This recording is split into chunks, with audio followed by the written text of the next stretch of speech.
Let's talk a little commercial real estate. Heard a lot of companies from a Goldman Sachs to Tesla, Salesforce, can name a whole bunch of big name companies, really encouraging, I'm going to use the polite word, encouraging their employees back to the office.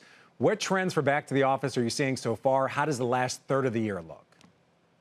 Well, I'm excited for the last third of the year. I think that over the last 9 months, we have felt a little bit stagnated. But actually, I feel good in the summer months that we have not seen as great of a pullback as I think we would have. And the reason is because we have a lot of companies that are much more decisive about the type of company they want to be, being an office or a remote company. And I think we're seeing that in the numbers. And we would expect that as summer traffic comes back to the office, that we'll see an increase post Labor Day where we are right now. Really, so more people coming back, even in the wintertime, especially in the Northeast, you're expecting more people to actually make that trek into the office? I do. I think new routines are going to be set as companies are being much more clear around their communication about expectations. Okay. So, Jerry, over to you. Let's talk retail, back to school shopping. We just hit it. The NRF forecast, the back to school shopping will reach a record $41.5 billion this year, actually up 12% from a year ago. And electronics is fueling that. So give us a sense. What electronics are fueling this rise? Because we keep hearing that PC sales are down and people bought forward their PCs during the pandemic. Well, they are down, and sales may be up, but they're not up in a robust fashion, and a lot of that's inflation.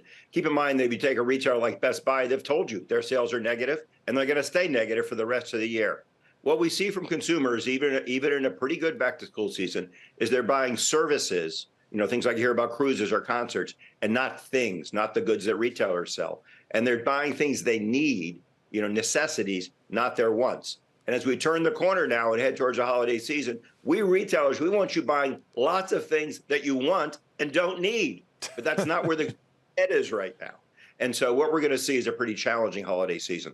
All right, so what's this back to school shopping season? What's that going to tell us about the consumer? What are you expecting for the holiday season?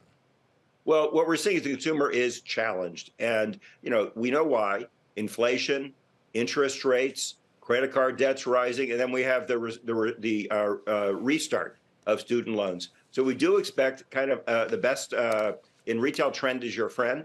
So we do expect sort of a continuation of what we're seeing, which is that holiday season's going to be fair but not great. This is not going to be one of the best holiday seasons on record. You can take that to the bank. It's going to be a struggle every inch of the way. And again, a lot of retailers have already told you this. They've already said our sales are going to comp negative over the holiday season. So it's not going to be that strong. All right, so let's talk about the commercial real estate sector. Julie, I want to come back over to you.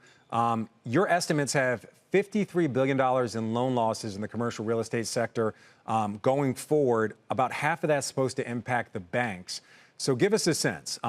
What are we seeing when it comes to the commercial real estate sector long term and this impact on the banks? How does this impact the financial system? So the commercial real estate sector is obviously challenged right now. We're in a soft market, especially from an office perspective. However, we do not believe that the loan losses that are expected are anything to destabilize the financial system. The reason for that is because really the loan losses that are expected that you just talked about are only about 1.5% of bank assets today. So again, not anything that we expect to destabilize.